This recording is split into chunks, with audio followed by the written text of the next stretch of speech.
53 বছরে আমরা একটা গণঅভ্যুত্থান পেয়েছি। একটিবার এইভাবে সবাই মিলে সংস্কার করার সুযোগ পেয়েছি, আওয়াজ তোলার সুযোগ পেয়েছি। কিন্তু আমরা লক্ষ্য করছি ঐক্যমত্য কমিশনে এখানে শাকিল থাকে আমাদের দলের পক্ষ থেকে, রিজু ভাই থাকে পিছনে আছে।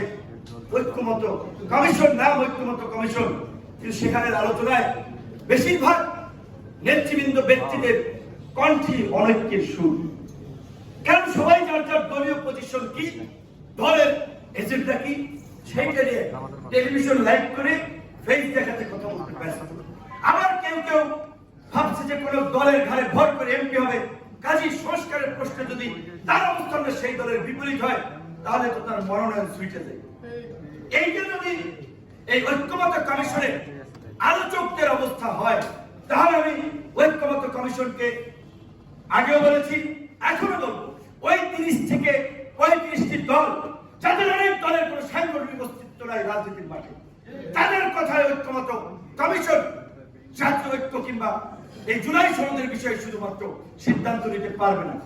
আজকে সাংবাদিক, শিক্ষক, প্রত্যেকটি পেশাজীবী সংগঠনের মতামত দিতে হবে এবং সর্বশেষ এই যে বিষয়গুলো আলোচনা হয় সেটাকে একটা গণভিত্তি দেওয়ার জন্য গণভোটের আয়োজন করতে হবে।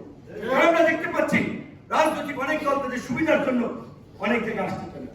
অনেকে মনে করছে তো আমরা সরকার গঠন করে ফেলাইছি, কাজেই সরকারটা চালাইতে আমার এই সুবিধা লাগবে। উচ্চকক্ষে 2/3 আমার সমর্থন থাকা লাগবে, নাহলে আমি সংবিধান সংশোধন করতে পারবো না।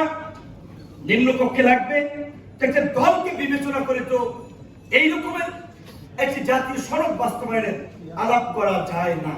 আমরা পরিষ্কারভাবে এই কথাটা ঐক্যমত্য কমিশনকে বারবার জানিয়েছি। আজকে আমরা এই সমাবেশ থেকেও আমরা পরিষ্কারভাবে বলতে চাই যে কোটা সংস্কার থেকে রাষ্ট্র সংস্কারের স্লোগান নিয়ে আমাদের রাজনৈতিক সংগ্রাম, সেই সংগ্রামে আজকের যে গণঅভ্যুত্থান হয়েছে আপনাদেরকে মনে রাখতে হবে, এই গণঅভ্যুত্থান কোন পুরানো রাজনৈতিক বন্দোবস্তের নেতৃবৃন্দের দ্বারা হয় নাই, কোন পুরানো বন্দোবস্তের নিরিখ হয় নাই।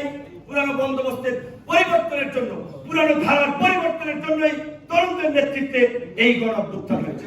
জাতীয় সংস্কারের প্রশ্নে, আগামী বাংলাদেশ বিনির্মাণের প্রশ্নে অবশ্যই তরুণদের চিন্তাকে প্রাধান্য দিতে হবে।